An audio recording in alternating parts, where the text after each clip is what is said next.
జూబ్లీహిల్స్ ఉప ఎన్నికపై కాంగ్రెస్ అధిష్టానం ఫోకస్ పెట్టింది. ఉప ఎన్నికలపై మంత్రి తుమ్మల నాగేశ్వరరావు ఇంట్లో సమావేశమయ్యారు కాంగ్రెస్ నేతలు. సమావేశంలో చైర్మన్లు రియాజ్, ఎరువర్తి అనిల్, ప్రీతం, ఒబేదుల్లా కొత్వాల్, రాయల నాగేశ్వరరావు పాల్గొన్నారు. కార్పొరేషన్ చైర్మన్లకు ఇన్ఛార్జీలుగా డివిజన్ల వారీగా 18 మంది చైర్మన్లకు బాధ్యతలు అప్పగించారు. అనంతరం గెలుపుపై దిశానిర్దేశనం చేశారు.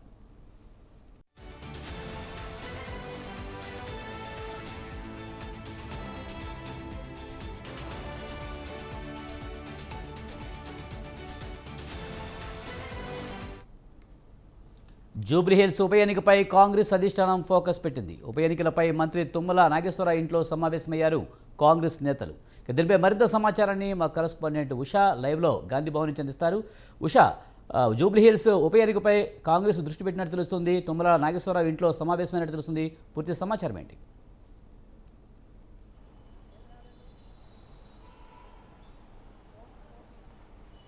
విజయ్, కాంగ్రెస్ పార్టీ అధికారంలోకి వచ్చిన అనంతరం ఇప్పటి వరకు చూసుకున్నట్టయితే కంటోన్మెంట్ ఎన్నిక, ఆ తర్వాత చూసుకున్నట్టయితే రెండవ ఎన్నికగా జూబ్లీహిల్స్ ఉప ఎన్నిక ప్రారంభం కాబోతుంది. ఈ ఎన్నికకు సంబంధించి ఇప్పటి నుంచే కసరత్తులు కూడా ప్రారంభించింది కాంగ్రెస్ సర్కార్. ఇప్పటి వరకు చూసుకున్నట్టయితే జూబ్లీహిల్స్ ఉప ఎన్నికకు సంబంధించి గతంలో మాగంటి గోపీనాథ్ ఏదైతే గత మూడు దఫాలుగా కూడా మాగంటి గోపీనాథ్కే కంచుకోటగా ఉన్నటువంటి జూబ్లీహిల్స్ నియోజకవర్గం ఏదైతే ఉందో దీనికి సంబంధించి కాంగ్రెస్ పార్టీ ఈసారి ఎలాగైనా సరే కైవసం చేసుకోవాలి అన్న కోణంలో కాంగ్రెస్ పార్టీ తరఫున పలువురు అభ్యర్థుల్ని తుమ్మల నాగేశ్వరరావు ఇంట్లో చాలా మంది కూడా భేటీ అయ్యారు. ఇవాళ చూసుకున్నట్టయితే తుమ్మల నాగేశ్వరరావు ఇంట్లో వివేక్, అలాగే పొన్నం ప్రభాకర్, అలాగే హైదరాబాద్ ఇన్ఛార్జ్ గా ఉన్నటువంటి పొన్నం ప్రభాకర్ తో పాటు పలువురు, రియాజ్ తో పాటు చాలా మంది నేతలు కూడా తుమ్మల ఇంట్లో భేటీ అయ్యారు.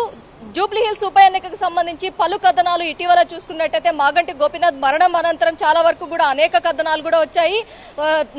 జూబ్లీహిల్స్ సీటు నాకంటే నాకు అంటూ చాలా మంది పేర్లు తెరపైకి వచ్చాయి. కానీ అధిష్టానం ఎట్టకేలకు ఒక పేరుని ఖరారు చేసే పనిలో అయితే నిమగ్నమై ఉన్నట్టుగా అయితే తెలుస్తుంది. ఈ ఉప ఎన్నికని ఖచ్చితంగా ఛాలెంజింగ్ గా తీసుకుంటోంది కాంగ్రెస్ సర్కార్. ఎక్కడా కూడా ఎలాంటి ఏదైతే ఉప ఎన్నికకు సంబంధించి ఎక్కడా కూడా ఎలాంటి ఇబ్బందులు కలగకుండా ఎక్కడెక్కడ ఏ సెగ్మెంట్ లో ఎలాంటి బూత్లను నిర్వహించాలి, బూత్లకు సంబంధించి ఇన్ఛార్జీలుగా ఉన్నటువంటి వ్యక్తుల్ని ఎవరిని పెట్టాలి, అలాగే కార్యదర్శుల్ని ఎంతమంది పెట్టాలి, 18 మంది దాకా కూడా కార్యదర్శుల్ని నియమించే అవకాశం ఉన్నట్టుగా అయితే తెలుస్తుంది.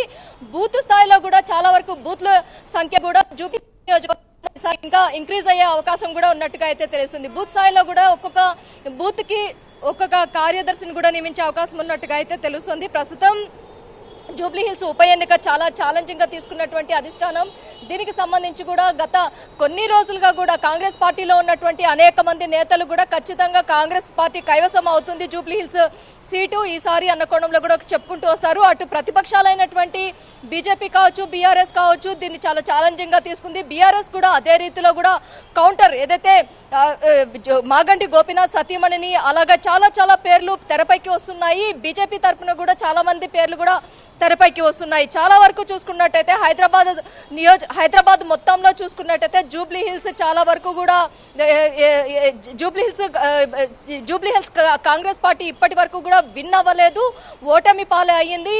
గత 3 దఫాలుగా కూడా కాంగ్రెస్ పార్టీ ఇక్కడ గెలుపు అనే ఛాయలే కనిపించలేదు జూబ్లీహిల్స్ నియోజకవర్గంలో.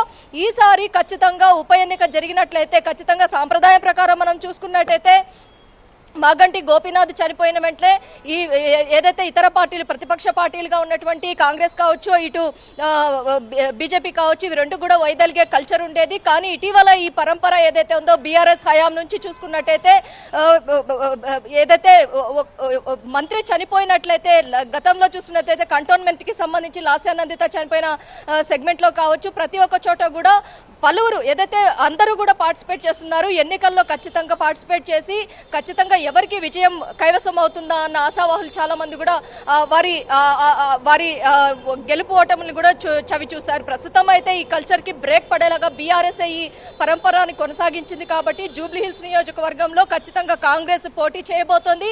పోటీ చేసే అభ్యర్థిని కూడా త్వరలోనే ఖరారు చేసే అవకాశం ఉంటుంది. ఇప్పటి వరకు అజారుద్దీన్ దగ్గర నుంచి నవీన్ యాదవ్ చాలా మంది పేర్లు కూడా ప్రస్తావనలోకి వచ్చాయి. కాబట్టి ఏ పేరుని ఫైనలైజ్ చేస్తుంది అనేది మాత్రం అధిష్టానం చేతిలో ఉంది. కాబట్టి ఈ ఉప ఎన్నిక చాలా ఛాలెంజింగ్ గా ఉంది. ప్రతి ఒక్కటి కూడా నియోజకవర్గానికి సంబంధించి బూత్ స్థాయి దగ్గర నుంచి అలాగే కార్యదర్శుల వరకు ప్రతి ఒక్కటి కూడా దగ్గరుండి చక్కబెట్టేలాగా ఇప్పటికే కాంగ్రెస్ అధిష్టానం ప్రతి ఒక్కరికి కూడా ఏదైతే దిశానిర్దేశం చేసినట్లుగా అయితే తెలుస్తుంది. ప్రస్తుతం ఈ అంశానికి సంబంధించి ఇవాళ తుమ్మల నాగేశ్వరరావు ఇంట్లో సుదీర్ఘంగా చర్చలు జరిగినట్టుగా భేటీ అయినట్టుగా అయితే తెలుస్తుంది. కాబట్టి దీనికి సంబంధించి పూర్తి స్థాయిలో అఫీషియల్గా ఒక నోట్ కూడా వచ్చే అవకాశం ఉంటుంది. జూబ్లీహిల్స్ ఉప ఎన్నికకు సంబంధించి అయితే చాలా వరకు కూడా కసరత్తులకి సంబంధించి కావచ్చు, బూత్ స్థాయి దగ్గర నుంచి కావచ్చు, కార్యకర్తల దగ్గర నుంచి కావచ్చు, అలాగే అక్కడ ఉన్నటువంటి పరిస్థితులు చక్కబెట్టే పనిలో కూడా చాలా వరకు కూడా అక్కడ ఉన్నటువంటి సిబ్బంది కూడా ఏదైతే కాంగ్రెస్ కార్యకర్తలు, శ్రేణులు, యూత్ కాంగ్రెస్ అధ్యక్షులు కావచ్చు, టీపీసీసీ కార్యదర్శులు కావచ్చు, ప్రతి ఒక్కరు కూడా నిమగ్నమై ఉన్నట్టుగా అయితే తెలుస్తుంది. ఎలాగైనా సరే ఈసారి జూబ్లీహిల్స్ కాంగ్రెస్ పార్టీ కైవసం చేసుకోవాల్సిందే అన్న కోణంలో కూడా ఏదైతే కసరత్తులు అయితే చేస్తున్నట్టుగా అయితే తెలుస్తుంది. విజయ్, ఉషా, ప్రధానంగా అజారుద్దీన్ పేరు ప్రముఖంగా వినిపిస్తుంది. అజారుద్దీన్తో పాటు ఇంకా ఎవరెవరి పేర్లు వినిపిస్తున్నాయి? అలాగే ఈరోజు ఒక క్లారిటీ వచ్చే అవకాశం కనిపిస్తుందంటారా?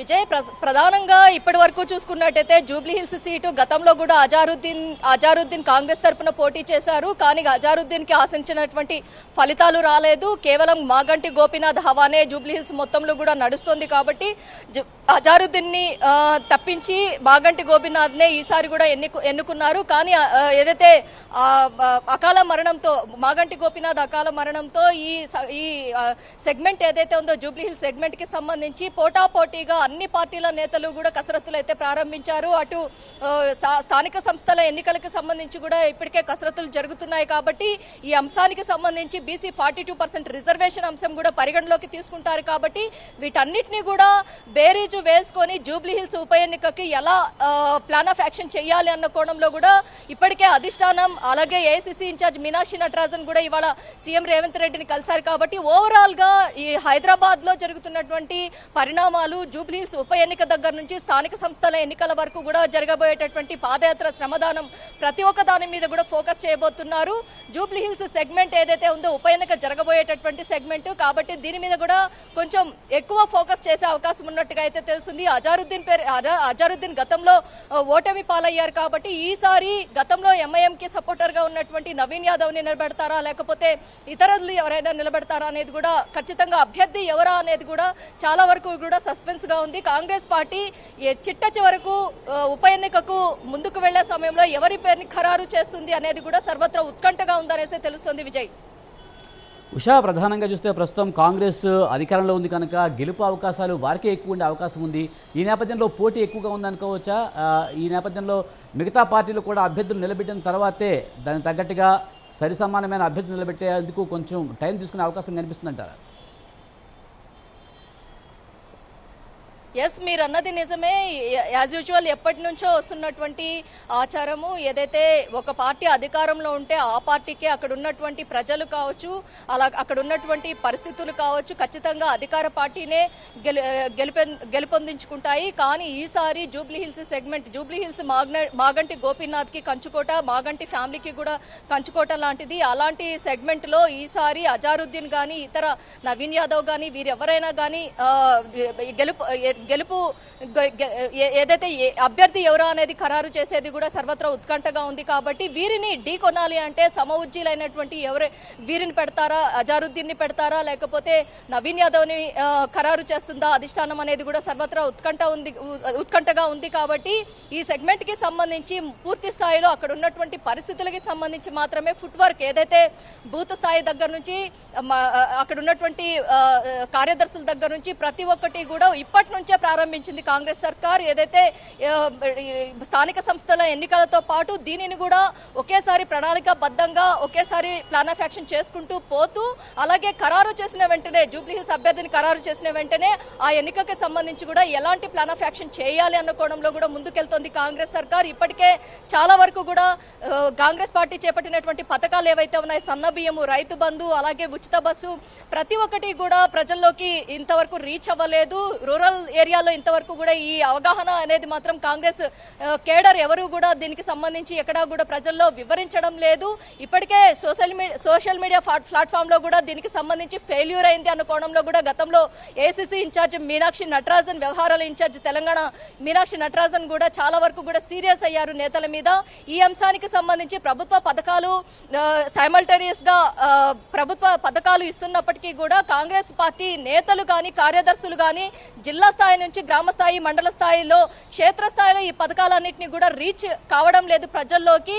దీనిలో చాలా వరకు కూడా వెనుకబడి ఉన్నారు. కాబట్టి హైదరాబాద్ సెగ్మెంట్కి వచ్చేసరికి ఉప ఎన్నికకి ముందుకెళ్లే సమయంలో ఏదైతే ఈ పథకాలు ఏవైతే ఉన్నాయో పథకాలని ప్రజల్లోకి తీసుకువెళ్ళాలి. అట్ ద సేమ్ టైం ఉప ఎన్నికకి సంబంధించి క్యాండిడేట్ ఎవరైతే ఉన్నారో అజారుద్దీన్ కావచ్చు, ఇతరులు ఎవరినైనా అధిష్టానం ఖరారు చేసినట్టయితే దీనికి సంబంధించి ఎలా ముందుకెళ్ళాలి, గెలుపొందడానికి ఎలాంటి ప్రయత్నాలు చేయాలి, వీటన్నిటి మీద కూడా కసరత్తు చేస్తున్నట్టుగా అయితే తెలుస్తోంది Vijay. Right, thank you Usha.